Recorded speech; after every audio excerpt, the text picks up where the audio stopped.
Assalamualaikum warahmatullahi wabarakatuh. Puji syukur marilah kita panjatkan kepada Allah Subhanahu wa taala karena pada hari ini kita akan mendengarkan buku pujian tentang menyebarkan pemahaman tentang budaya positif. Harapannya dapat diterapkan di sekolah masing-masing. Semoga acaranya berjalan lancar. Sholawat serta salam semoga tetap tercurahkan kepada baginda alam Nabi Muhammad Sallallahu Alaihi Wasallam. Pada hari ini perkenalkan saya sebagai moderator bernama Siti Khadijah Robiatul Adawiyah akan membawakan beberapa acara.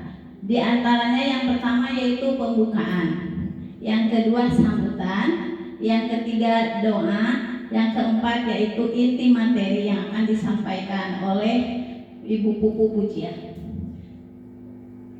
Selanjutnya yaitu acara yang pertama adalah pembukaan. Akan kami bacakan sama-sama membaca basmalah.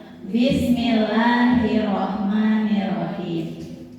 Acara selanjutnya yaitu sambutan. Sambutan yang akan disampaikan oleh Ibu Kepala Sekolah TK Annaba kepada Ibu Etang, kami persilakan. Terima kasih kepada Ibu Jijah atas waktunya. Bismillahirrahmanirrahim. Assalamualaikum warahmatullahi wabarakatuh. Waalaikumsalam warahmatullahi wabarakatuh. Alhamdulillahirabbil alamin. Assalatu wassalamu ala asrofil anbiya'i wal mursalin Sayyidina Muhammadin wa ala alihi wa sahbihi ajma'in. Rabbi awjini an ashkura ni'mataka allati an'amta alayya wa ala walidayya wa an a'mala salihan tarda wa adkhilni bi rahmatika fi ibadika shalihin. Amma ba'du. Yang saya hormati ibu-ibu hebat TK Plus Annaba, ibu-ibu hebat TK sekecamatan Pasawahan, hadirin yang dirahmati Allah. Alhamdulillah wa syukurillah, pada hari ini hari Rabu yang penuh berkah, kita telah dapat berkumpul bersama dalam acara penyebaran pemahaman diseminasi budaya positif yang akan disampaikan CGP Angkatan 11 yaitu Bu Pupu Pujiah SPD. Salawat serta salam semoga tetap tercurah limpah kepada junjungan alam kita semuanya, Habibana wa Nabiyana Muhammad Sallallahu Alaihi Wasallam, kepada keluarganya, kepada sahabatnya, kepada umat, termasuk kita yang hadir sama-sama di aula TK Plus Annaba ini. Ibu-ibu, terima kasih atas kehadirannya. Semoga kebaikannya dibalas oleh Allah Subhanahu wa ta'ala. Amin ya Allah ya Rabbal alamin. Ibu-ibu yang dirahmati Allah, mari kita sama-sama mendengarkan, menyimak apa yang akan disampaikan nanti oleh teman kita, saudara kita, Ibu Pupu Pujiah.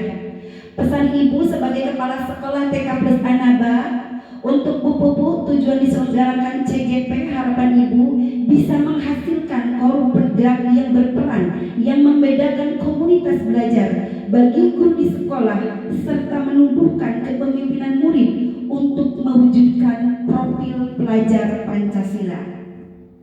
Yang kedua, Ibu berpesan kepada Ibu Pupu, semoga bisa menjadi inspirator perubahan yang proaktif dan berperan aktif dalam menciptakan suasana yang harmonis dan penuh semangat di lingkungan sekolah dan dilakukan secara kontinu untuk peningkatan prestasi akademis, pengembangan karakter siswa di sekolah.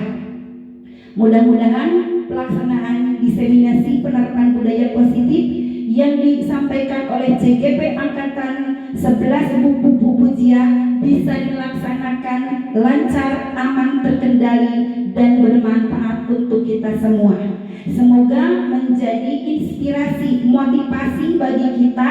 Semoga kita segera mendaftar menjadi guru CGP ya Bu ya. semua mudah-mudahan Ibu Bu Pujia berhasil goal ya Bu ya.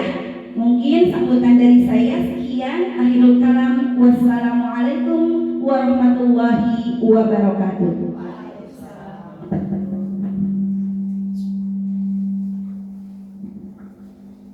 Ya, kami ucapkan terima kasih kepada Ibu Kepala Sekolah TK Anaba, Ibu Entah yang telah memberikan sambutannya, dorongan untuk Ibu Pupu biar tetap semangat sampai lulus.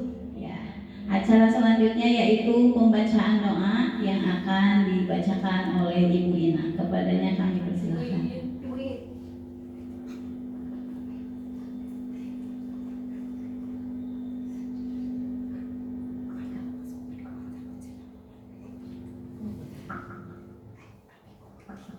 Assalamualaikum warahmatullahi wabarakatuh. Sebelum saya membacakan doa, saya memohon maaf kepada ibu-ibu semuanya. Mohon dimaafkan ibu-ibu ya. A'udzubillahi minasyaitonirrajim. Bismillahirrahmanirrahim. Allahumma ighfir li dhunubi wa li walidayya warhamhuma kama rabbayani shaghira. Allahumma ighfir li dhunubi wa li walidayya warhamhuma kama rabbayani shaghira. Allahumma ighfir li dhunubi wa li walidayya warhamhuma kama rabbayani shaghira. Allahumma arzuqna mutaba'ati Nabi sallallahu alaihi wasallam awalan wa akhiran wa zahiran wa batinan wa qawlan wa fi'lan wa ta'atan wa ibadatan wa amalan sholihan wa'dahu. Allahumma ahyina bi hayatil ulama wa amitna bi mauti syuhada wa hasilna yawmal qiyamati fi jumlatil awliya'i wal awliya'i wal ustadin. Allahumma hawlana bi syakaratil maut wa najati minan nar wa afa'ina al-hisab. Rabbana la tujigh qulubana ba'da idh hadaytana wa hab lana min ladunka rahmatan innaka antal wahhab. Allahumma bi'adil fatihati wa sirril fatihati ya barijal hamdi ya kasifal gumi ya malibadi wa yakbiru wa yarhamu wa yadafi al-bala'i wa yadafi al-bala'i ya rahman wa yadafi al-bala'i ya rahim. Wa sallallahu ala sayyidina Muhammadin wa sahbihi ajma'in. Subhana rabbika rabbil izzati amma yasifun wa salamun alal mursalin walhamdulillahi rabbil alamin. Al-Fatihah. A'udzu billahi minasyaitonir rajim. Bismillahirrahmanirrahim. Alhamdulillahi rabbil alamin arrahmanir rahim maliki yaumiddin. Iyyaka na'budu wa iyyaka nasta'in. Ihdinas siratal mustaqim. Shiratal ladzina an'amta 'alaihim ghairil maghdubi 'alaihim waladdallin. Wassalamualaikum warahmatullahi wabarakatuh.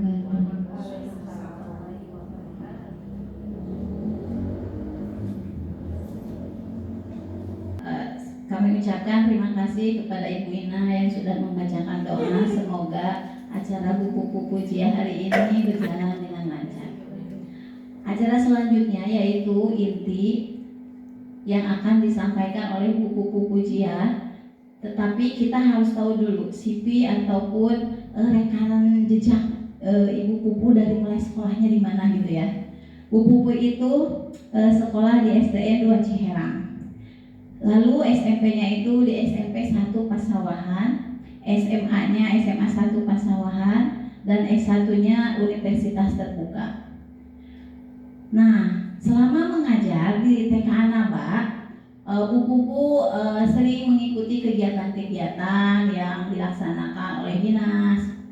Di antaranya waktu tahun 2023 itu ada kegiatan meraih gelar tertinggi pencapaian aksi nyata. Nah, pada hari itu Bu Pupu dinobatkan sebagai juara ke-1 aksi nyata PMM PAUD pada tahun 2023 di acara Hardiknas di Kabupaten Purwakarta. Kita beri tepuk tangan dulu buat ibunya ya. Terima kasih dedikasinya di jenjang PAUD ini selama mengajar, mudah-mudahan tetap selalu di TK ya. Nah, selanjutnya Bu Pupu akan menyampaikan judulnya itu menyebarkan pemahaman tentang diseminasi budaya positif. Harapannya dapat diterapkan di sekolah masing-masing oleh ibu-ibu semua. Maka dari itu tidak sabar lagi kan untuk mendengar penjelasan dari Ibu Pujia. Iya, kita sambut kepada Ibu Pupu Pujia kami persilakan untuk memberikan materinya kepadanya. Kami persilakan.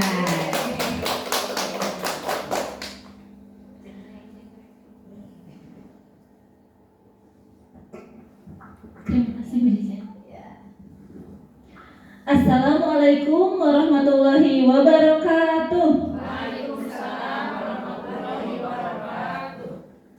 Puji dan syukur saya ucapkan kehadirat Allah Subhanahu wa Ta'ala yang telah memberikan rahmat serta hidayahnya, memberikan kesehatan kepada kita semua, sehingga kita semua dapat berkumpul di sini di acara diseminasi budaya positif ini.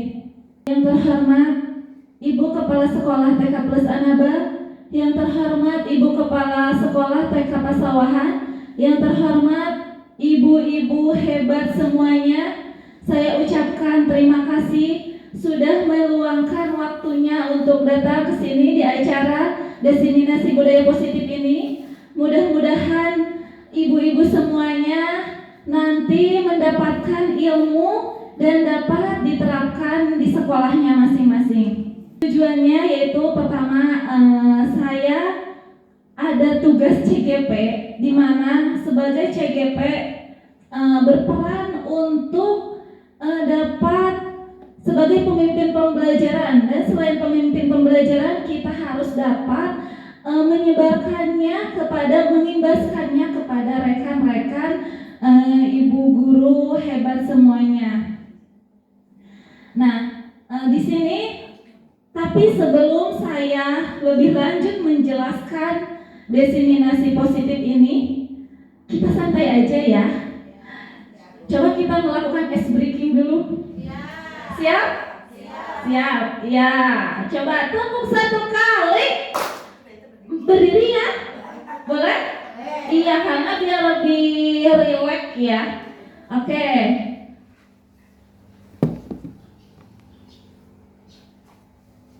Tepuk satu kali, tepuk dua kali, tepuk tiga kali, semangat. Tepuk empat kali, konsentrasi. Tepuk lima kali, siap belajar. Oke, tepuk tangan untuk kita semua, ibu-ibu hebat semuanya. Boleh duduk kembali.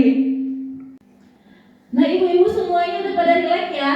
Nah, pada hari ini saya akan memaparkan beberapa materi. Pertama, materinya perubahan paradigma belajar. Yang kedua, disiplin positif. Yang ketiga, motivasi perilaku manusia. Yang keempat, kebutuhan dasar. Yang kelima, posisi kontrol restitusi. Yang keenam, keyakinan kelas. Dan yang ketujuh, segitiga restitusi. Nah, ibu-ibu semua setelah melihat materi ini, penasaran tidak? Iya. Apakah ibu semua setuju bila yang pertama, pemberian hukuman dapat mendisiplinkan siswa? Setuju tidak? Setuju tidak? Yang tidak coba angkat tangan. Hampir semua ya pasti tidak setuju, apalagi TK. Hukuman itu tidak setuju dilaksanakan. Yang kedua, pemberian hadiah meningkatkan prestasi siswa. Setuju tidak? Setuju? Coba yang setuju mana? Semua juga ya, setuju. Yang ketiga, guru harus mampu memberikan solusi untuk setiap siswa yang bermasalah. Setuju atau tidak? Setuju. Hampir semua setuju. Wah, semuanya sependapat ya, tidak ada yang berbeda. Yang keempat, guru berperan sebagai teman bagi siswa. Setuju? Setuju. Nah, kita tadi sudah menjawab beberapa pertanyaan di sini. Tapi, apakah jawaban kita itu benar atau tidak? Mari kita lihat ke pemaparan selanjutnya. Apakah di sini ibu-ibu sudah sering mendengar atau melihat kata-kata budaya positif ya? Setuju, berarti budaya positif itu yaitu perwujudan dari nilai-nilai atau keyakinan universal yang diterapkan di sekolah. Yang jadi pertanyaan, apa sih itu keyakinan universal? Mungkin seperti itu ya.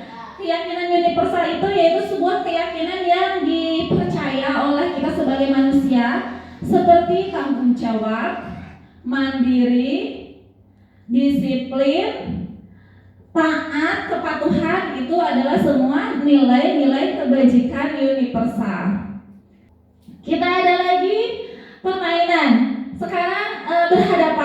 ibu-ibu berdua. Yang satu mengepalkan tangan. Teman di depannya memaksa bagaimana supaya temannya membuka kepalanya. Mau dibujuk atau apa coba? Nah, misalkan Bu Erna bagian mengepalkan atau membujuk? Bu Erna membujuk, Bu Imas mengepalkan tangan, gitu ya. Berarti satu orang membujuk, satu orang mengepalkan tangan. Kira-kira kalau sama si pembujuk nih, Bu Ulan udah berusaha membujuk Bu Erna? Coba, ya. Jadi yang mengepalkan itu bayangkan bahwa yang kita pegang itu barang sesuatu yang berharga. Iya. Kalau misalkan ibu-ibu mungkin perhiasan ya yang sangat berharga. Nah, suami betul kayaknya ya. Tapi bisa dikepal atau tidak ya kalau suami ya? Saking besarnya. Iya. Nah, coba bujuk. Nah, Bulan, apakah Bulan sudah berusaha membujuknya? Sudah. Apakah ada yang berhasil membujuk untuk membukanya? Tidak. Tadi ibu-ibu sudah melakukannya, yang satu mengepal, yang satu berusaha membujuknya. Tapi apakah ada yang berhasil membuka kepalanya? Tidak. Itu tandanya karena kita tidak bisa mengontrol orang lain. Jadi hanya diri kita sendiri yang bisa mengontrolnya. Jadi orang lain tidak bisa memaksa atau untuk melakukan sesuatu, bahkan udah dibujuk, udah diapain, kalau sesuatunya itu berharga memang tidak bisa dilepaskan. Begitupun dengan keyakinan anak. Ketika anak sudah mempunyai keyakinan yang kuat, insya Allah mereka akan melakukannya dengan kemauan sendiri, yaitu motivasi intrinsik. Perubahan paradigma belajar menurut Dr. William Blazer, yaitu satu, ilusi guru mengontrol murid. Terkadang kita merasa bahwa kontrol itu ada di guru ya, betul? Terkadang kita merasa anak itu harus mengikuti kemauan guru, mengikuti instruksi guru. Jika anak yang tidak sesuai dengan instruksi guru, terkadang kita suka beranggapan anak tersebut membangkang, betul tidak? Nah, ternyata pemikiran kita selama ini, kita sekarang harus mulai berubah, bahwa kita tidak bisa mengontrol murid. Guru, jadi kendali kontrolnya bukan di guru, karena kita sebagai orang lain tidak bisa mengontrol orang lain. Kita hanya bisa mengontrol diri kita sendiri. Yang kedua, ilusi bahwa semua penguatan positif, efektif dan bermanfaat. Yang ketiga, ilusi bahwa kritik dan membuat orang merasa bersalah dapat menguatkan karakter. Misalkan terkadang begini ya, anak-anak, ayo dong demi ibu lakukan, misalkan, atau itu tidak baik karena nanti kalau misalkan kamu lakukan akan apa misalnya ya. Ibu-ibu kadang suka mengancam gitu kan. Nah, ketika ini kita kadang suka berpikiran, ketika kita anak merasa bersalah, merasa anak itu akan berubah, terus merasa anak itu akan karakternya berubah menjadi baik, begitu ya. Terkadang kita merasa kalau apa yang kita lakukan dengan cara menakut-nakuti, kadang kita suka menakut-nakuti ya. Nah, terkadang kita seperti itu dapat menguatkan karakter. Ternyata ini hanya sebuah ilusi. Yang keempat, ilusi bahwa orang dewasa memiliki hak untuk memaksa. Kembali kepada tadi ya, bahwa mau anak mau orang dewasa memang kontrol diri adanya di dirinya sendiri. Meskipun kita orang dewasa, tetap tidak memiliki hak untuk mengontrol orang lain. Kita selaku guru, selaku orang dewasa tetap tidak memiliki hak untuk mengontrol anak. Tetapi sesuai pemikiran Ki Hajar Dewantara bahwa tugas guru itu menuntun anak untuk mengembangkan sesuai kodratnya. Jadi tidak ada hak untuk mengatur anak. Hak kita sebagai guru, kewajiban kita sebagai guru, yaitu menuntun anak mengembangkan sesuai kodratnya, dan anak berhak mendapatkan pelayanan dan kebutuhan sesuai yang mereka butuhkan. Perubahan ini memang ya tidak bisa secara langsung berubah. Kita perlu latihan, proses secara perlahan-lahan. Jadi paradigma ini sekarang harus kita rubah. Ternyata yang awalnya kita merasa anak harus nurut ke kita, bagaimana sesuai instruksi kita. Nah, sekarang harus mulai berpikir bahwa memang kontrol diri itu ada di dirinya masing-masing. Bagaimana seseorang bisa berubah dari paradigma stimulus respon kepada pendekatan teori kontrol? Nih, yang awalnya kita paradigmanya stimulus respon, yaitu realitas kebutuhan kita sama. Kadang kita suka berpikir kebutuhan kita sama kebutuhan anak itu sama ya. Ternyata kebutuhan kita itu berbeda. Kebutuhan guru dan kebutuhan anak itu berbeda. Yang kedua, semua orang melihat hal yang sama. Dalam teori kontrol, yaitu setiap orang memiliki gambaran yang berbeda-beda. Dalam teori stimulus respon, kita mencoba mengubah orang lain agar berpandangan sama dengan kita. Yang pada teori kontrol, kita berusaha memahami pandangan orang lain tentang dunia, karena setiap anak, setiap orang pasti memiliki cara pandang tentang dunianya masing-masing. Bisa aja menurut kita tidak penting, tapi menurut anak itu penting. Bisa saja menurut guru itu hal yang cuma seperti itu, tapi menurut anak itu mereka itu merasa itu sesuatu yang penting dan menurutnya itu dunia berkualitasnya. Yang keempat, perilaku buruk dilihat sebagai suatu kesalahan. Kadang kita selalu langsung mengambil tindakan bahwa apa yang anak lakukan itu tidak benar. Ternyata pada teori kontrol, semua perilaku manusia itu memiliki tujuan, begitupun anak. Jadi ketika anak melakukan sesuatu, kita harusnya bertanya dulu apa maksudnya, karena perilaku itu pasti memiliki tujuan. Orang lain, stimulus responnya orang lain bisa mengontrol saya, dan ternyata tidak. Hanya kita sendiri yang bisa mengontrol diri sendiri. Yang selanjutnya, pemaksaan ada pada saat bujukan gagal. Terkadang dibujuk, setelah membujuknya gagal, ujung-ujungnya dipaksa. Pada teori kontrol, kolaborasi dan konsensus menciptakan pilihan-pilihan baru. Jadi sebenarnya tidak ada unsur pemaksaan, tapi adanya kolaborasi atau bisa berdiskusi dengan anak sehingga akan memunculkan alternatif baru. Terkadang kita sebagai guru merasa alternatif ini udah paling benar gitu ya.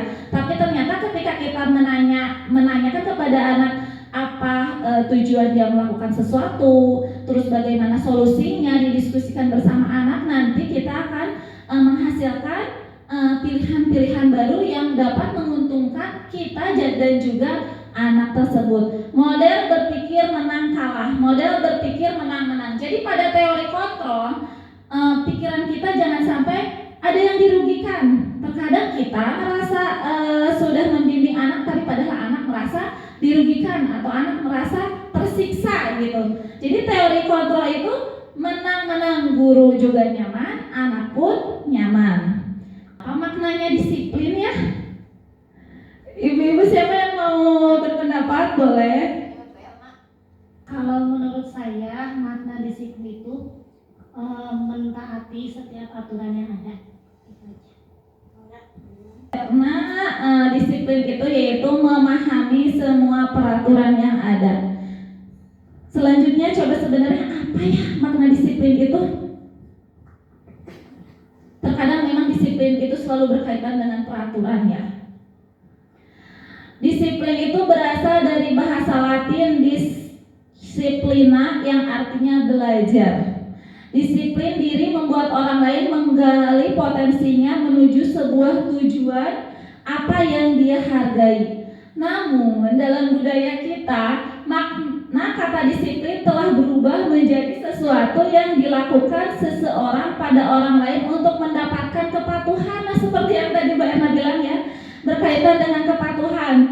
Jadi budaya kita sudah berubah bahwa dalam budaya kita disiplin itu maknanya sesuatu yang dilakukan seorang pada orang lain untuk mendapatkan kepatuhan. Cenderung umum adalah menghubungkan kata disiplin dengan ketidaknyamanan. Terkadang kita patuh karena ada sesuatu menghindari ketidaknyamanan. Kita berbuat disiplin itu menghindari hukuman kadang-kadang ya. Disiplin yang dimaksud adalah disiplin diri yang memiliki motivasi internal. Nah, berarti makna disiplin itu sebenarnya mendisiplinkan diri kita. Selanjutnya, Bapak Pendidikan kita Ki Hajar Dewantara menyatakan bahwa di mana ada disiplin juga mempelajari bagaimana cara kita mengontrol diri dan bagaimana menguasai diri untuk memilih tindakan yang mengacu pada nilai-nilai yang kita hargai. Seseorang yang memiliki disiplin diri berarti mereka bisa bertanggung jawab terhadap apa yang dilakukannya karena mereka mendasarkan tindakan mereka pada nilai-nilai yang universal. Jadi disiplin ini berkaitan dengan rasa tanggung jawab terhadap apa yang mereka yakini dan tindakannya berdasarkan pada nilai-nilai kebajikan. Lebih tepatnya disiplin itu lebih mendisiplinkan diri ya, lebih mendisiplinkan diri. Disiplin positif, seringkali ya kita mendengar kata disiplin positif, tapi terkadang kita juga apa sih arti yang sesungguhnya disiplin positif itu? Gitu. Positif itu yaitu menumbuhkan kesadaran anak untuk melakukan sesuatu kebaikan tapi tanpa sogokan. Nah, pertanyaannya sekarang, bagaimana cara kita sebagai guru untuk menanamkan disiplin positif kepada siswa-siswa kita? Bagaimana caranya kita sebagai guru menanamkan disiplin positif di sekolah kepada anak kita? Siapa yang mau berbagi, ibu-ibu? Bu Ade, bagaimana cara menanamkan disiplin positifnya di TK Sejahtera? Kalau menurut saya itu pembiasaan yang dilakukan kita atau anak-anak di sekolah setiap hari gitu. Seperti itu mungkin. Terima kasih Bu Ade. Menurut Bu Ade, disiplin positif itu dilakukan dengan pembiasaan. Iya, karena sering dilakukan pembiasaan yang baik, diharapannya anak-anak akan lebih disiplin, lebih baik lagi. Seperti itu mungkinnya. Ada lagi? Saya akan berbagi. Di sini juga betul ya kata sama kayak Bu Ade bahwa disiplin positif itu pembiasaan yang biasa dilakukan sehari-hari. Di TK Plus Anaba misalnya menyimpan sepatu pada tempatnya. Itu juga sebuah cara bagaimana mendisiplinkan anak. Terkadang ketika kita sebagai guru tidak berusaha mendisiplinkan masalah menyimpan sepatu aja, itu juga terkadang susah ya. Tapi dengan pembiasaan setiap hari terus muncul motivasi dalam diri, lama-lama ibu guru tidak harus teriak-teriak untuk menyimpan sepatu, tapi mereka sudah sadar sendiri.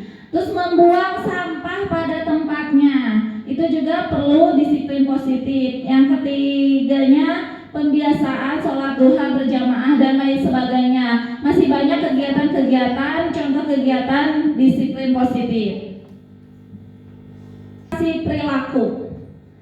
Terkadang kita juga pasti melakukan sesuatu itu ada tujuan, ada motivasinya. Motivasi perilaku ini ada 3. Yang pertama, motivasinya ketika kita melakukan sesuatu itu menghindari ketidaknyamanan atau hukuman. Pernah nggak ibu-ibu berangkat ke sekolah hadir tepat waktu karena takut dipanggil oleh ibu kepala sekolah? Atau misalkan ibu kepala sekolah datang tepat waktu karena takut dipanggil oleh pengawas? Pernah tidak? Nah, pasti setiap apa yang kita lakukan ada motivasinya tersendiri. Tapi mudah-mudahan kita sebagai guru harus mempunyai motivasi untuk menghargai diri sendiri. Yang kedua, untuk mendapatkan penghargaan. Contohnya, ketika kita melaksanakan belajar di PMM, terkadang ada motivasi tertentu ya. Apalagi kalau ada iming-iming hadiah. Iya, ada reward. Ternyata kita memang melakukannya itu awalnya itu karena sesuatu hadiah, tapi lama-lama awalnya hadiah, tapi mudah-mudahan lama-lama jadi terbiasa. Yang ketiga yaitu untuk menghargai diri sendiri. Nah, sebagai guru kita melakukan pembiasaan-pembiasaan di sekolah itu tentunya tidak berdasarkan ketidaknyamanan atau hadiah ya, karena datang tepat waktu. Apakah ada yang memberi hadiah? Melaksanakan tugas sekolah beres, administrasi semuanya, apakah ada yang memberi hadiah? Tidak. Alhamdulillah itu semuanya motivasi di dalam diri, karena kita sadar bahwa seorang guru harus memberikan teladan, memberikan contoh. Kita belajar pun kita harus terus semangat karena untuk memberikan contoh kepada siswa. Jadi jangan hanya siswa aja yang belajar, tetapi kita pun sebelum mengajarkan kepada anak-anak kita pun harus belajar. Insya Allah semuanya di sini semangat belajar. Hukuman, konsekuensi, dan restitusi. Pada hukuman yaitu sesuatu yang menyakitkan harus terjadi. Tetapi kalau pada konsekuensi sesuatu harus terjadi, restitusinya merupakan pilihan. Untuk hukumannya tidak nyaman untuk jangka panjang. Kalau hukuman kan membuat anak tidak nyaman dalam jangka panjang. Kalau konsekuensi sama membuat anak tidak nyaman, cuman dalam jangka pendek. Kalau restitusi menguatkan untuk murid atau anak dalam jangka waktu yang panjang. Setelah melihat tabel ini, hukuman, konsekuensi, restitusi, kira-kira yang ibu-ibu hebat lakukan akan melakukan hukuman, konsekuensi, atau restitusi kepada anak? Atau hukuman atau konsekuensi? Restitusi. Setelah tadi ibu-ibu semua melihat bagan tentang hukuman, konsekuensi, dan restitusi, yaitu ternyata hukuman, konsekuensi, dan restitusi itu ada perbedaan. Terkadang konsekuensi dengan restitusi itu merasa kayak hampir mirip-mirip ya. Nah, di sini hukuman yaitu tidak terencana, bersifat satu arah, bisa berupa hukuman fisik, psikis, atau kata-kata kasar. Yang kedua, konsekuensi yaitu bersifat terencana dan sudah disepakati. Bentuk-bentuk konsekuensi dibuat oleh pihak guru. Jadi konsekuensi itu memang sudah disepakati, tapi dibuatnya oleh pihak guru. Restitusi adalah proses menciptakan kondisi murid untuk memperbaiki kesalahan mereka sehingga mereka bisa kembali pada kelompok mereka dengan karakter yang lebih kuat. Nah, untuk restitusi yaitu kesepakatannya dicapai oleh bersama dengan anak.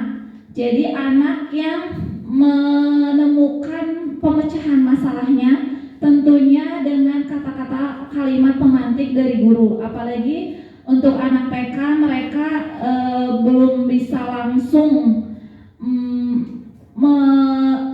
memecahkan masalahnya langsung ting gitu, tetap ya harus ada pendampingan atau melalui kalimat pemantik dari guru. Konsekuensi ya, nih ada kejadian-kejadian, nanti ibu guru sebutkan hukuman atau konsekuensi ini. Yang pertama, mencatat 100 kali di dalam buku kalimat.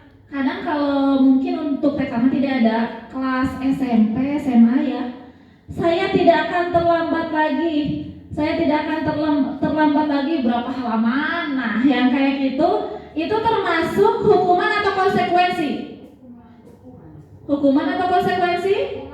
Hukuman. Yang kedua, lari mengelilingi lapangan basket 2 kali karena terlambat hadir sekolah. Hukuman atau konsekuensi? Hukuman. Yang ketiga, membersihkan coretan yang dibuatnya di meja tulis. Hukuman atau konsekuensi? Konsekuensi. Yang keempat, murid diminta untuk push up 15 kali karena tidak menggunakan masker ke sekolah. Hukuman karena membuat anak tidak nyaman. Berdiri di depan kelas sambil mengangkat kaki satu karena tidak bisa menjawab pertanyaan. Hukuman atau konsekuensi? Hukuman, karena anak juga bisa malu ya di depan teman-temannya. Membersihkan WC karena merusak pensil teman. Kira-kira hukuman atau konsekuensi? Hukuman atau konsekuensi?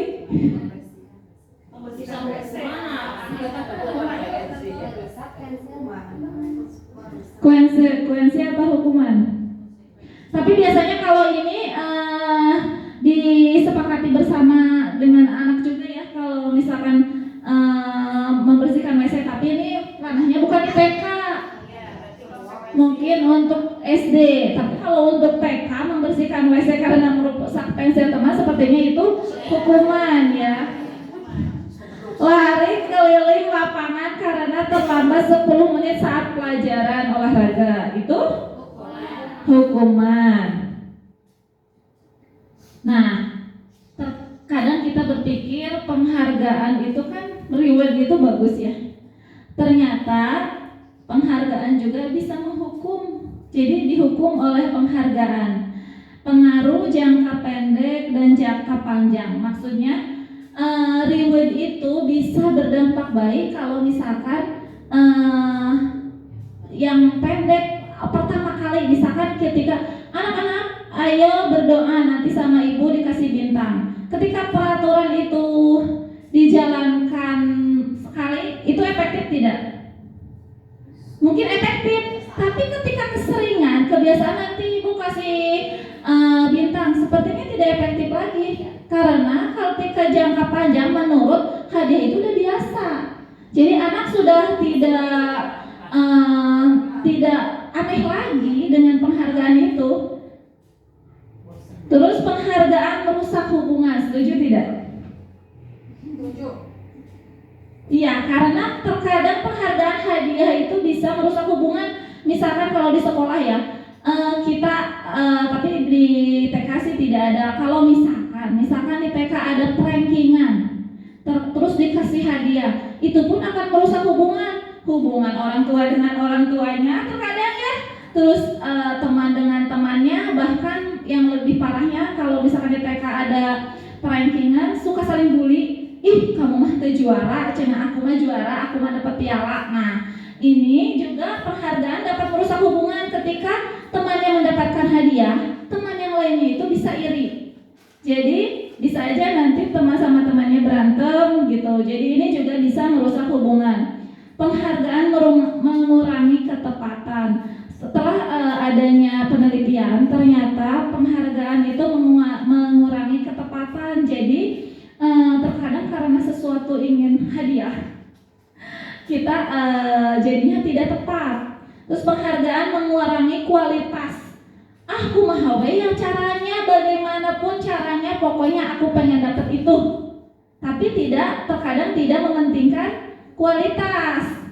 Terus penghargaan mematikan kreativitas. Ini pun sama.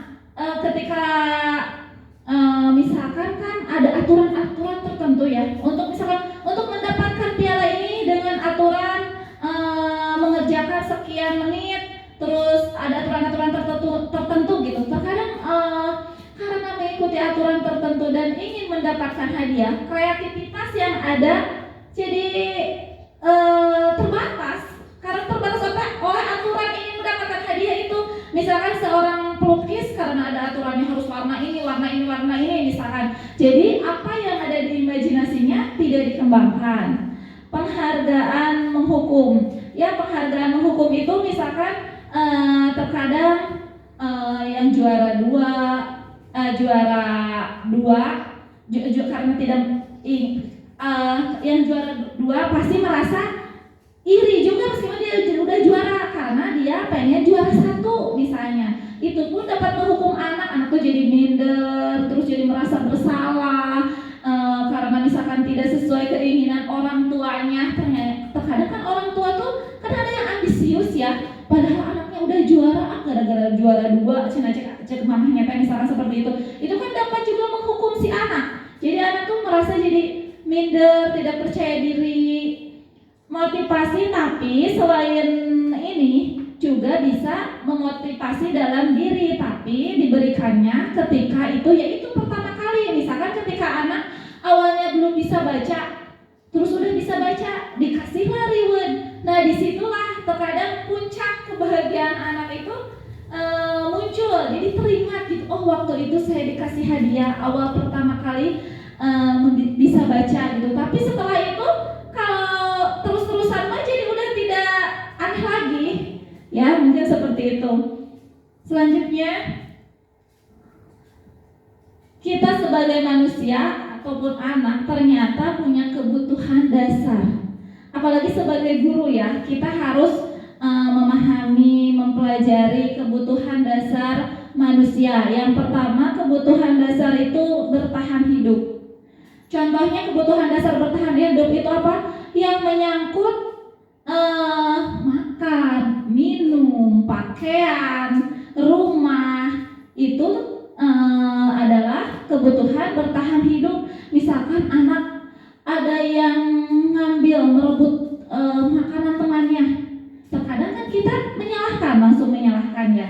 Kenapa kamu mengambil makanan orang lain misalkan? Ternyata setelah kita dekati, setelah kita diskusi, ternyata memang ada kebutuhan hidupnya yang belum terpenuhi. Misalkan ketika di sekolahnya mamahnya tidak memperhatikan makannya, tidak membawa bekal makannya, sehingga anak tersebut melakukan seperti itu, mengambil punya makan temannya, karena kebutuhan dasar manusia yaitu bertahan hidupnya belum terpenuhi. Yang kedua yaitu kasih sayang dan rasa diterima. Misalkan berteman, terus bekerja sama. Terkadang suka ada anak yang mungkin di rumahnya kurang kasih sayang. Nah, jadi ini pun termasuk dari kebutuhan dasar yang harus dipenuhi oleh manusia. Tidak hanya sebagai guru, misalkan guru kasih sayang dari suami, dari teman, dari orang tua, anak pun harus mendapatkan itu semua. Jadi kita sebagai guru harus benar-benar memahami apa yang belum anak dapatkan, apa kebutuhan apa yang harus anak dapatkan. Mudah-mudahan kita semua bisa memenuhinya. Terus yang ketiga, kesenangan, yaitu bisa dipenuhi dengan cara bermain bersama teman, memilih beraneka ragam mainan yang dia senangi. Yang ketiga yaitu kebebasan, misalkan kebebasan untuk berimajinasi.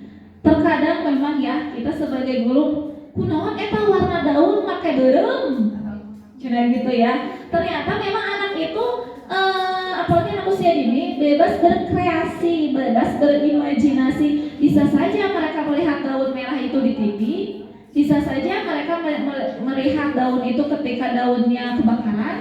Nah, itu mereka anak itu ternyata punya kebutuhan dasar, yaitu kebebasan. Yang terakhir, kekuasaan. Maksudnya kekuasaan di sini yaitu pengakuan atas dirinya.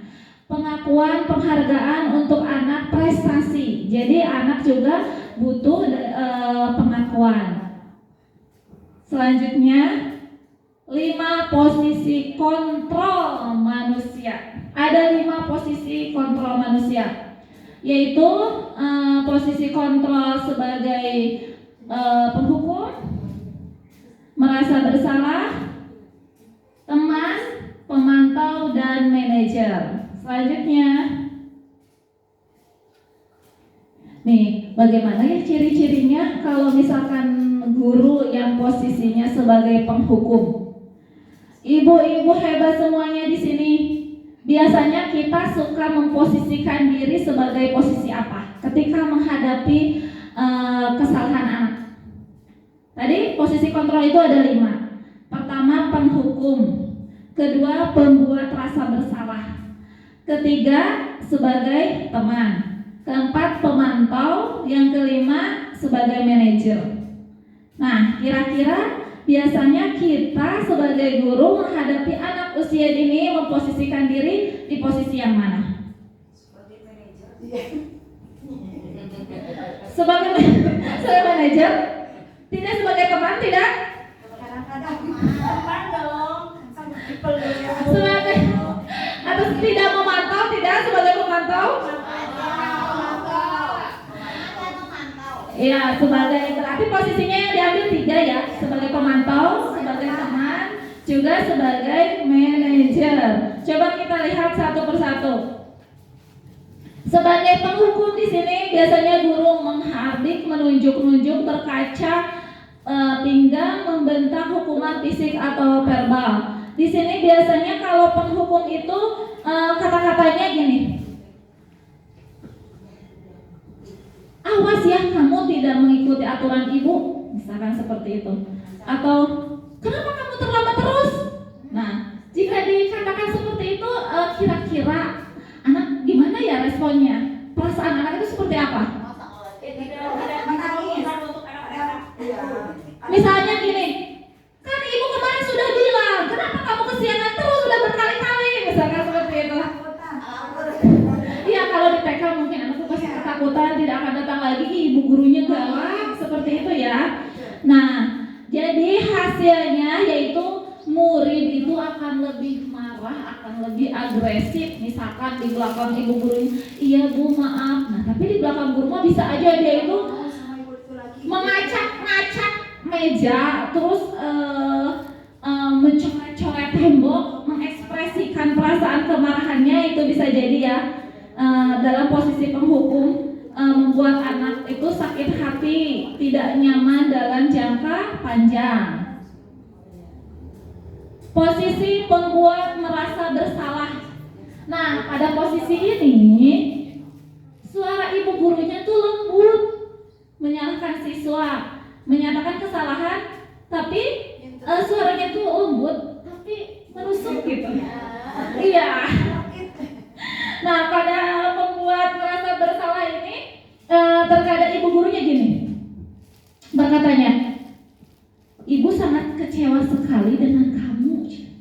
Coba bayangkan kalau ibu kamu tahu kamu seperti ini, mereka akan merasa kecewa loh.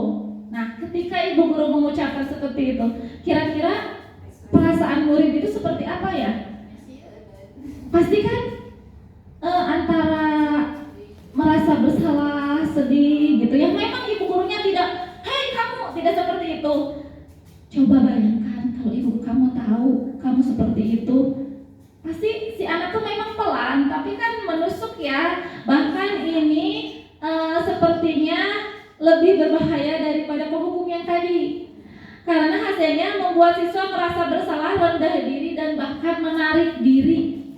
Jadi si siswa itu tidak bisa mengungkapkan, tidak bisa melampiaskan, karena ketika mau berekspresi tuh ibu gurunya kan udah, coba bayangkan orang tua kamu gitu kan. Jadi kan si anak tuh langsung ya, jadi sebenarnya lebih dari yang tadi ya akibatnya gitu.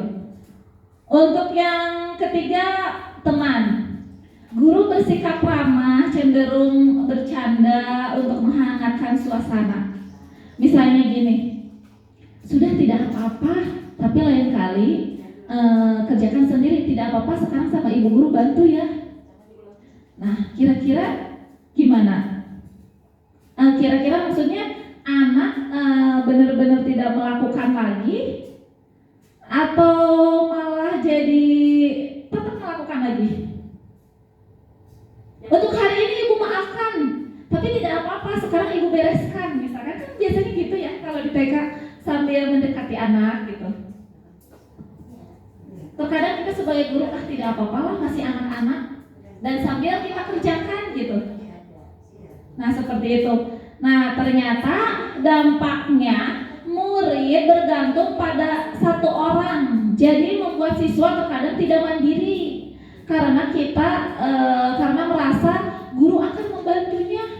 Jadi anak itu tidak mandiri, malah bahkan ketergantungan kepada guru. Akibatnya ketika si guru itu tidak ada, atau si guru itu bosan membantunya, ibu kan katanya teman aku, kok sekarang tidak bantuin gitu. Jadi si anaknya malah menuntut, karena merasa sebagai teman suka membantu. Ketika sekalinya tidak membantu, anak kecewa kepada gurunya. Jadi sebagai teman pun ada negatifnya.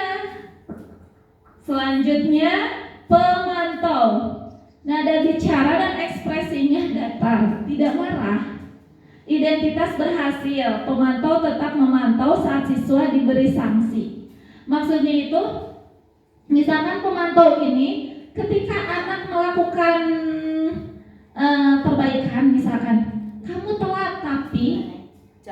telat masuk ke sekolah, misalkan kamu telat mengikuti kegiatan olahraga, tapi ketika orang lain istirahat, nanti kamu olahraga sama ibu, misalkan seperti itu ya.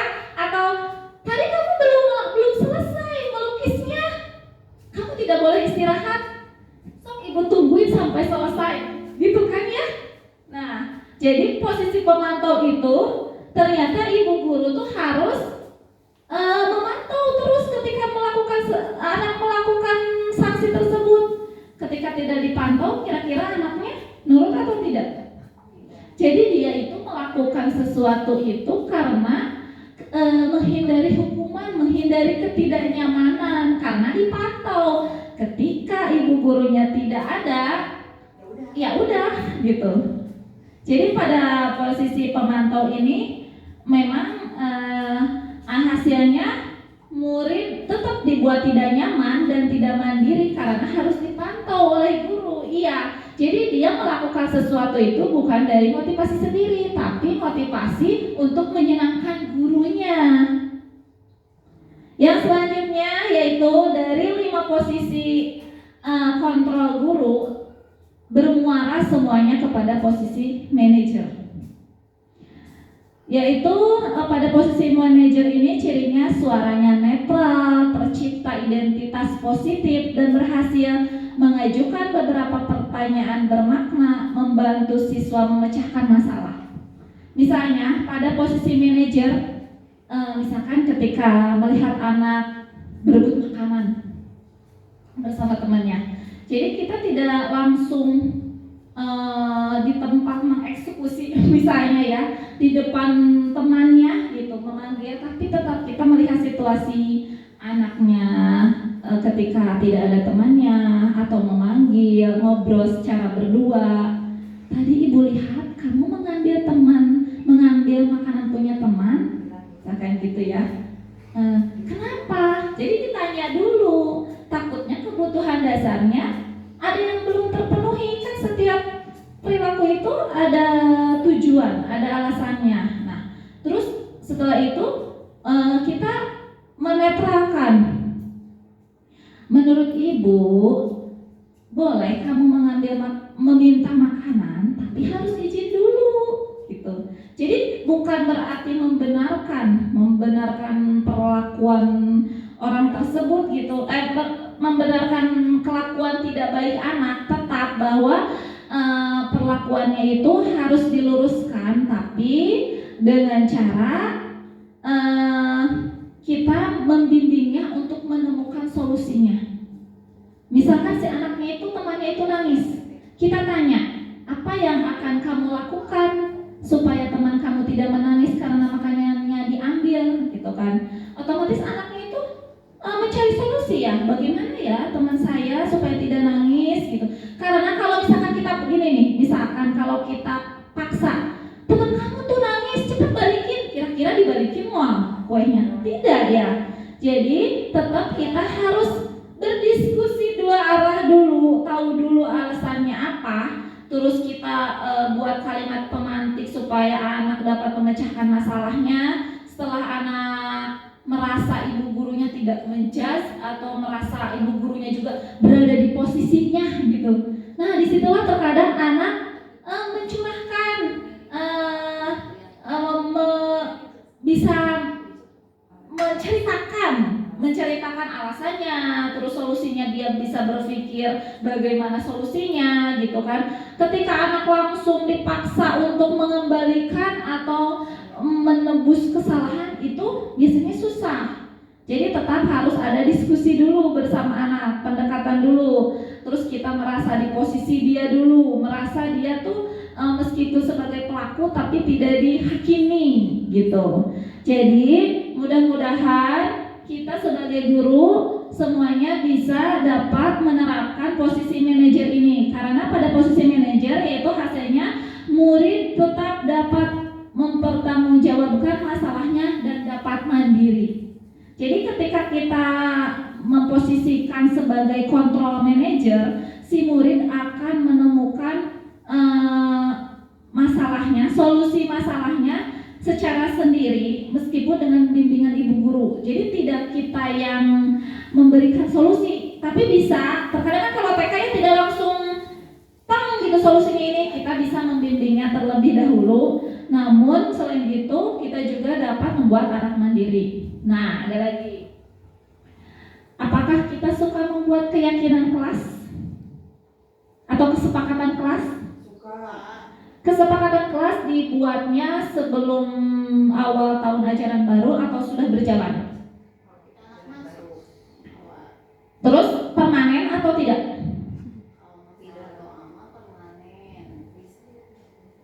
Keyakinan kelasnya biasanya dibuat oleh ibu guru ya, di print loh gitu. Anaknya teh tidak tahu apa-apa gitu, udah ditempel di papan tulis.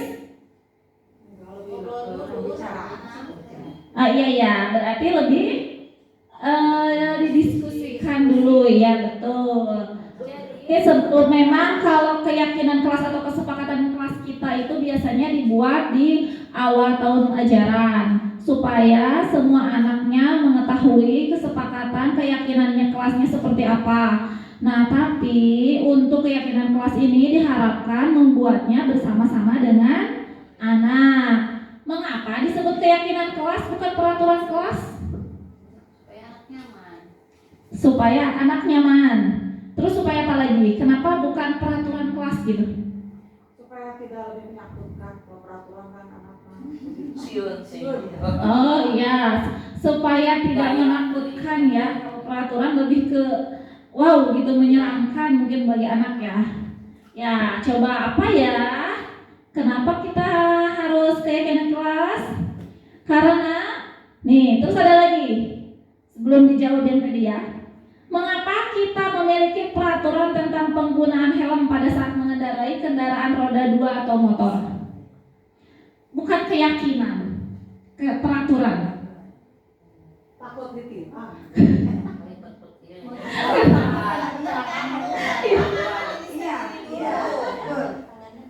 Untuk apa? Kenapa kita memiliki peraturan tentang penggunaan helm? Jadi lebih tepatnya takut ditilang. Takut ditilang apa? Untuk keselamatan. Untuk keselamatan.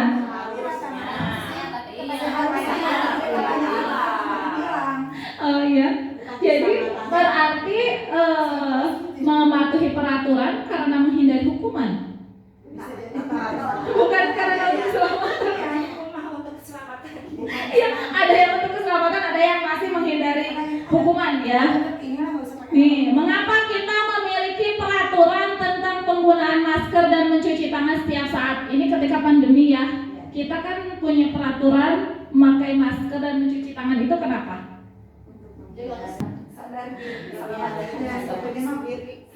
Untuk kebersihan, untuk kesehatan ya. Kelas itu dibuat berdasarkan kesepakatan antara guru dan siswa bersifat universal, jadi maksudnya bersifat umum. Kalau yang peraturan biasanya dibuat oleh guru bersifat satu arah. Nah, kalau peraturan mah biasanya dibuat oleh guru tanpa diskusi. Kalau keyakinan itu biasanya dibuat bersama dengan anak-anak. Nah, membuat keyakinan kelas. Pertama yaitu mempersilahkan anak untuk mencurahkan ide tentang peraturan yang disepakati. Misalnya dikumpulkan dulu anak-anak semuanya. Terus kalau di TK itu ketika anak mencurahkan ide kira-kira susah atau enggak ya? Di stimulusnya harus pakai apa? Kan misalkan gini, anak-anak yuk kita buat kesepakatan kelas. Langsung ke anak-anak, Bu kelasnya harus nyaman. Itu pasti kan kalau anak-anak itu tidak ya. Kira-kira ibu gurunya seperti apa untuk memantik biar anak-anaknya mengeluarkan pendapat? Memancingnya, kalimat pemantiknya seperti apa? Nah, kalau di kelas kan misalnya Bu Jija boleh sharing. Kelas kalau ada barang atau sampah berserakan di sana di sini, apakah kalian nyaman? Tidak, gitu kan Ayah ngejawab. Lalu harus bagaimana supaya lantai bersih, kelas nyaman, kaki tidak menginjak mainan? Nanti ada yang menjawab, Bu bereskan, Bu diginikan sifat ke tempatnya ya, seperti itu. Jadi dipancing gitu. Memancing masalah, dia akan menghasilkan solusinya gitu. Jadi pertamanya kalau kerja itu lebih ke kalimat pengantin dulu ya. Tapi terkadang anak tidak semua langsung dapat dipancing. Iya. Pakai gambar. Nah, yang kedua mencatat semua masukan anak ya. Nanti setelah dipancing semuanya, terus mencatat semua masukan, dicatat sampai ibu guru. Nah, dari sini apa? Yang ketiga mengganti kalimat negatif menjadi positif. Misalkan awal pertama kan anak mah jangan membuang sampah sembarangan, Bu. Cenah. Kita ganti jadi menggunakan membuang sampah pada tempatnya. Tinjau kembali, maksudnya kita lihat kembali pendapat-pendapat dari anak. Apakah ada yang harus dihilangkan? Maksudnya dihilangkan kadang anak-anak mah eta keneh tujuannya kan, misalkan tujuannya ke situ juga. Kita tinjau kembali, terus tinjau ulang keyakinan kelas yang sudah tersusun 3 sampai 7 keyakinan. Meninjau dan menyetujui dengan menandatanganinya. Nah, setelah itu keyakinan kelas ditempel di dinding kelas. Nah, di sini saya akan berbagi bagaimana caranya keyakinan kelas dibuat di TK Plus Anabak. Ini dokumentasi ketika saya melakukan aksi nyata di kelas membuat keyakinan kelas. Pertama, saya bersama anak-anak menanyakan curah pendapat. Kira-kira agar membuat kelas kita nyaman seperti apa ya gitu. Tapi selain itu kita sertakan juga gambar bagaimana kelas di sana itu nyaman sehingga anak itu punya harapan untuk kelas yang seperti mereka inginkan, atau lebih bagus lagi menggunakan PowerPoint ya yang seperti ini. Nanti anak-anak otomatis kan imajinasinya langsung, wah kelas itu nyaman, bersih. Nah, kita pancing lagi untuk menciptakan suasana yang kelasnya yang nyaman dan bersih. Kita harus seperti apa? Nanti anak-anak akan terpancing. Di sini saya menggunakan gambar-gambar. Di situ ada anak yang sedang saling tolong menolong, terus bermain bersama, tidak berebutan, terus menjaga membuang sampah pada tempatnya, kemudian bermain bersama, membereskan mainan kembali setelah bermain. Nah, biasanya dengan gambar-gambar anak akan menjadi mudah mengerti apa maksud kita, karena mereka kan masih dalam tahap belum mengerti abstrak ya, benar-benar harus konkret. Jadi kita menghadirkan gambar-gambar. Kemudian saya mencatat pendapat-pendapat dari anak. Misalkan, Ibu harus membuang sampah pada tempatnya. Saya catat. Terus nanya, apakah setuju dengan keyakinan dan kesepakatan kelas kita bahwa kita harus membuang sampah pada tempatnya? Nanti anak-anak akan menjawab setuju.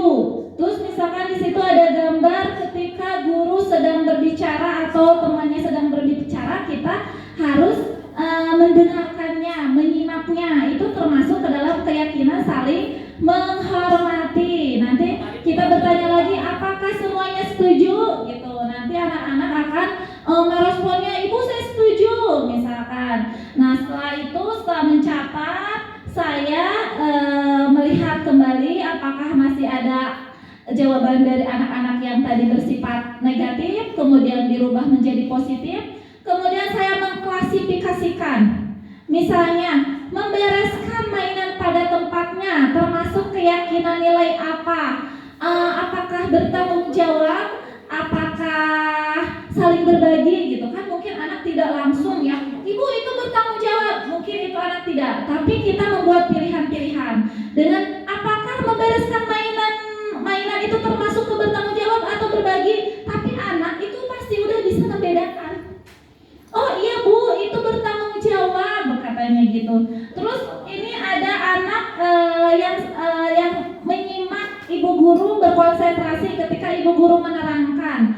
Itu masuknya ke saling menghormati atau berbagi. Nanti anak langsung menjawab, ibu itu saling menghormati, katanya seperti itu. Kita memang kalau di TK itu tetap harus dituntun terlebih dahulu, membuat pilihan-pilihan terlebih dahulu. Nah setelah kita membuat keyakinan kelas, terkadang saya membuatnya dalam tepuk, misalkan tepuk keyakinan kelas gitu. Yang pertama, tanggung jawab, jadi anak akan mudah mengingatnya. Terus setelah itu si gambar-gambar yang sudah saya sediakan, anak suruh menempelnya. Jadi ini hasil tempelan anak. Ketika anak sudah berpendapat sendiri, melihat gambar, dan menempelkannya, insya Allah nanti anak-anak akan dapat menyetujuinya. Ini ketika saya melakukan membuat keyakinan kelas bersama anak-anak di kelas, mereka memang sangat antusias. Mereka dapat menjawab, mencurahkan beberapa pendapatnya ketika dibuat memantiknya dengan gambar-gambar, tidak secara hanya omongan, karena mereka butuh barang-barang yang benda-benda yang konkret. Kesepakatannya bareng-bareng, ya aman. Lihat dulu ke sini, kesepakatan kelasnya harus bareng-bareng. Nih harus disetujui bareng-bareng. Pertama ini kelas kita ada apa ini? Bersih, ada bersih. Terus ketika lagi pas kita ada bersih harus apa? Harus apa? Harus menjaga kebersihan kelas. Yang kedua, ketika ada orang yang berbicara harus mendengarkan. Terus ketika belajar harus semuanya aktif. Harus bertanya, kalau ada yang ditanyakan boleh bertanya kepada ibu guru. Terus apa lagi ini? Saling tolong menolong ini.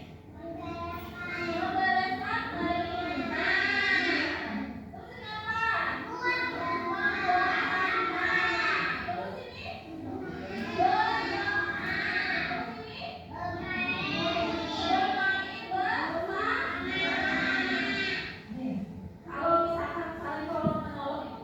Bagaimana cara membuat keyakinan kelas ya.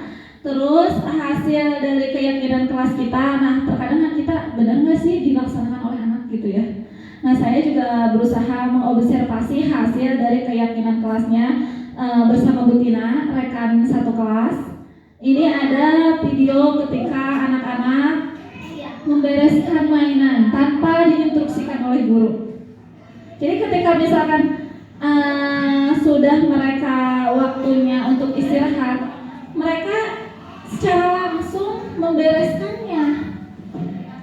Padahal ini kan termasuknya kalau pasir itu bagi anak ini ya susah, tapi mereka dengan bersama-sama dapat menyelesaikannya. Bahkan ada yang ambil sapu, ada yang ambil untuk membersihkannya, ada yang pakai pengki, ya. Alhamdulillah ternyata kalau kita berusaha, insya Allah anak-anak bisa mengikutinya memang dengan diingatkan setiap hari keyakinan kelasnya. Ibu-ibu guru yang hebat, sekarang pembahasan tentang segitiga restitusi. Maka segitiga restitusi yang pertama menstabilkan identitas. Pada menstabilkan identitas ini merupakan bagian dasar dari segitiga, bertujuan untuk mengubah identitas anak dari orang yang gagal karena melakukan kesalahan menjadi orang yang sukses. Jadi ketika anak melakukan kesalahan, kita harus menstabilkan identitas dulu. Misalkan dengan ditanya, tadi contohnya pendekatan dulu, menanyakan dulu apa tujuannya, kenapa seperti itu.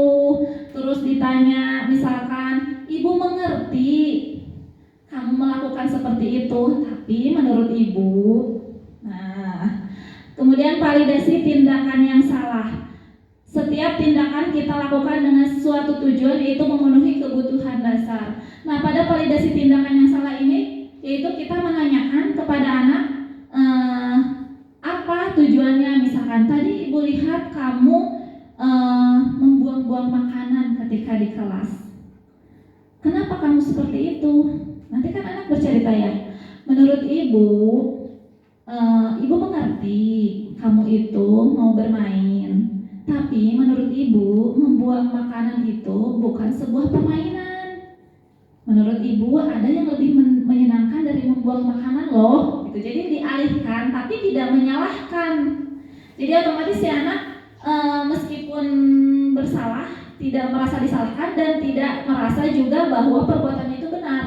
Kita selaku guru tidak boleh membenarkan perbuatan yang salah, tapi tidak boleh juga langsung menghakimi.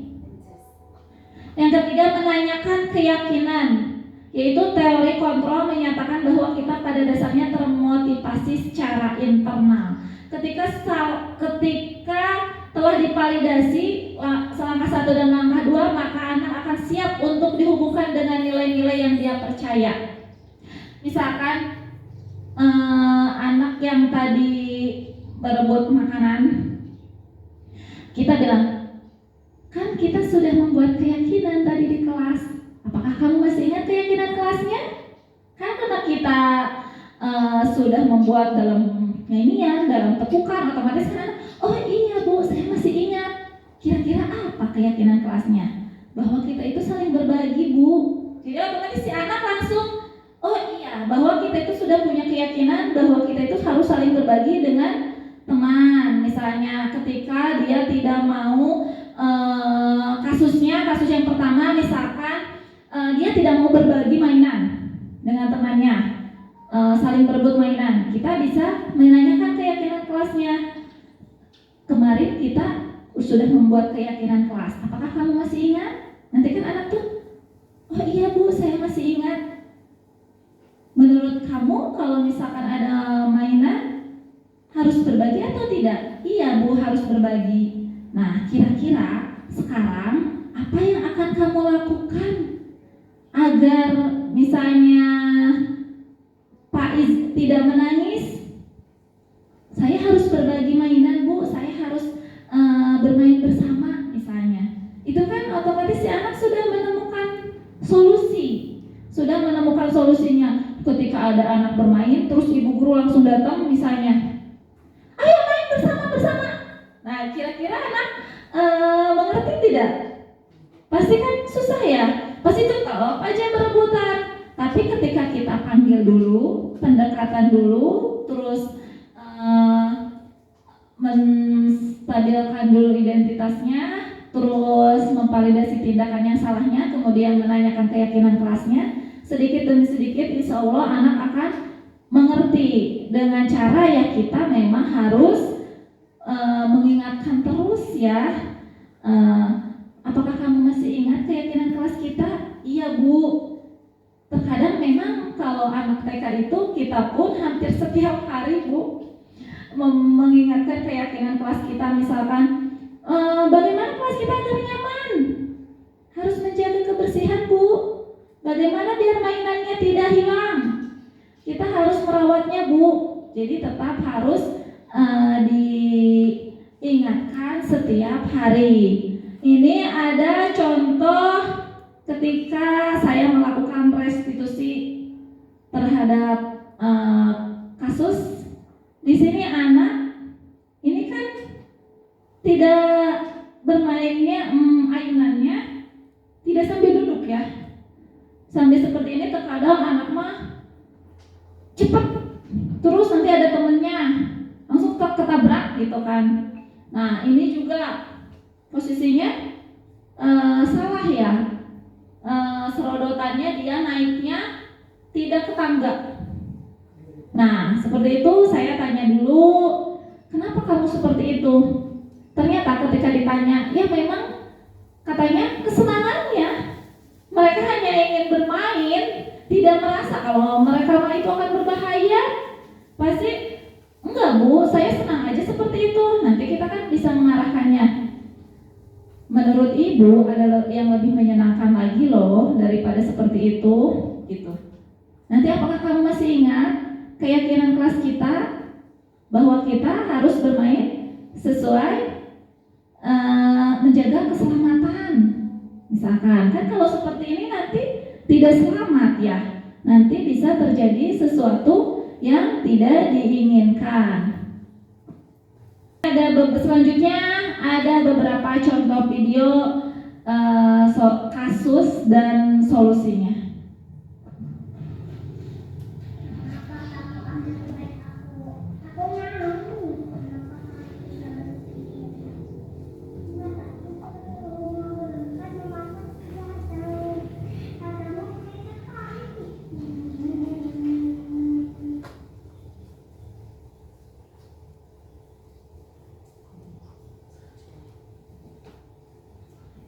Nah, ini adalah solusi terhadap kasusnya.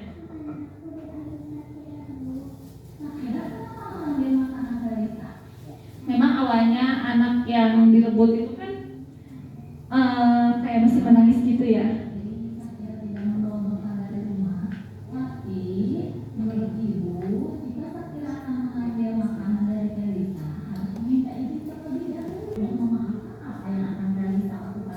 Jadi pada kasus ini kita melakukan restitusi pada 2 siswa ya, meskipun telah diambil oleh temannya makanannya, tapi tetap temannya yang satunya kan harusnya berbagi. Jadi tetap tidak ada yang disalahkan, tidak ada yang dimenangkan. Mereka semuanya merasa menang-menang.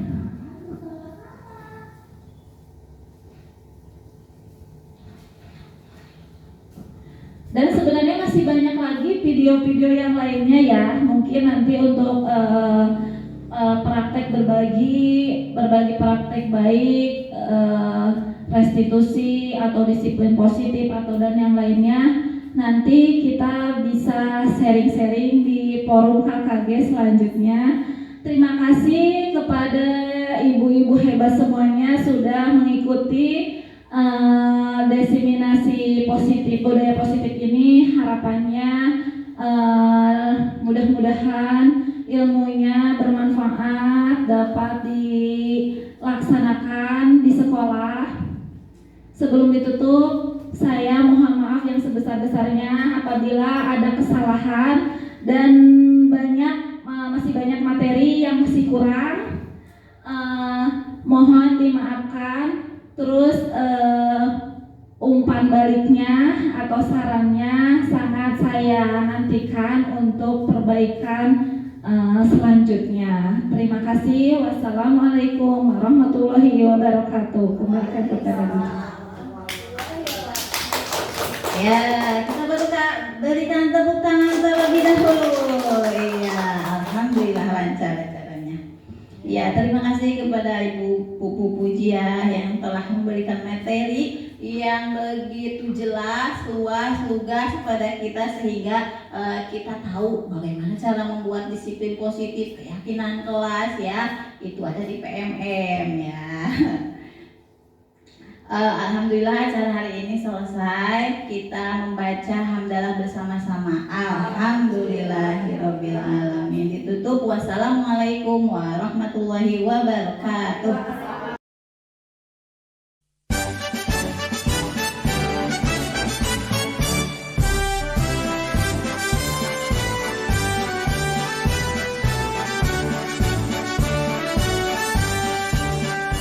Bulatkan tekad, kuatkan hati. Negeri ini memanggilmu kawan. Belajar, bergerak, berbagi untuk negeri. Guru penggerak, majukan pendidikan.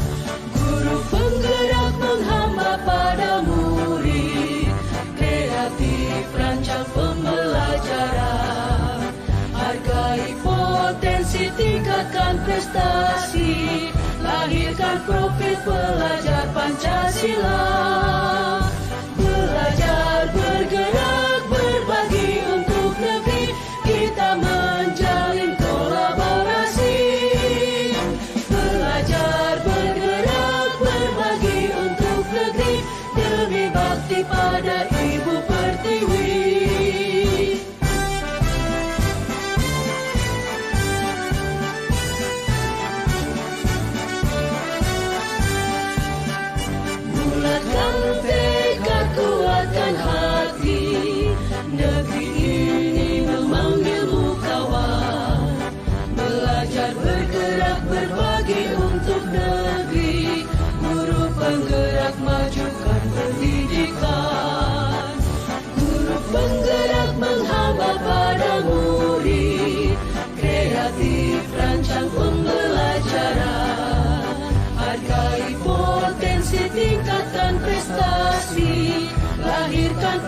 pelajar Pancasila.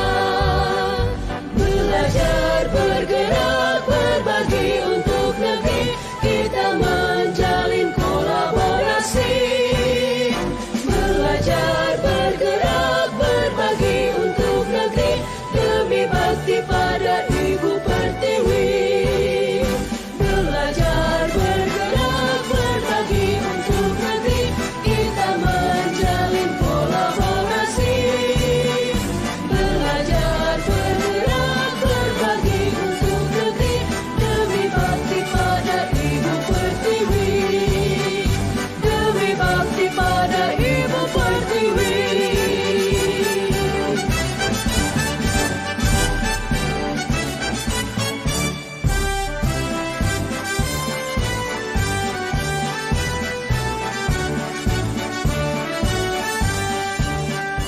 Bulatkan tekad, kuatkan hati, negeri ini memanggilmu kawan. Belajar, bergerak, berbagi untuk negeri, guru penggerak majukan pendidikan. Guru penggerak menghamba pada murid, kreatif rancang pembelajaran. Hargai potensi, tingkatkan prestasi, lahirkan profil pelajar Pancasila. Belajar, bergerak, berbagi untuk negeri, kita menjalin kolaborasi. Belajar, bergerak, berbagi untuk negeri, demi bakti pada Ibu Pertiwi.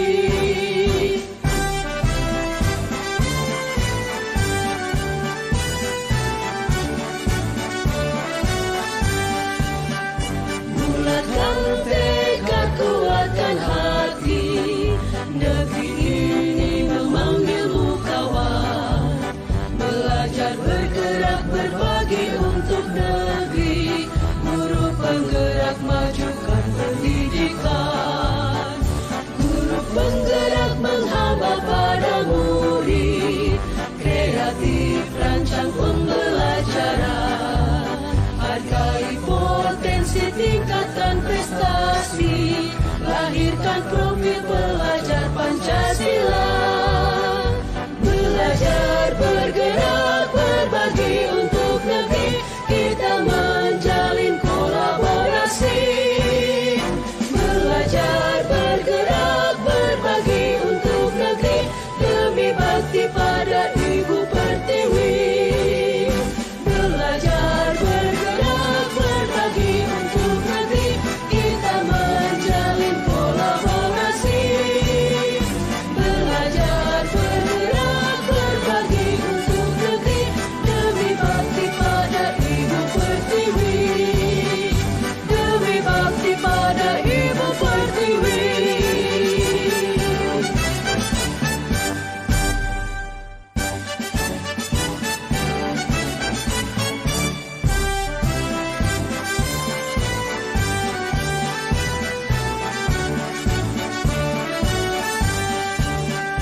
Bulatkan tekad, kuatkan hati, negeri ini memanggilmu kawan. Belajar, bergerak, berbagi untuk negeri, guru penggerak majukan pendidikan. Guru penggerak menghamba pada murid, kreatif rancang pembelajaran. Hargai potensi, tingkatkan prestasi, lahirkan profil pelajar Pancasila. Belajar, bergerak, berbagi untuk negeri, kita menjalin kolaborasi. Belajar, bergerak, berbagi untuk negeri, demi bakti pada Ibu Pertiwi.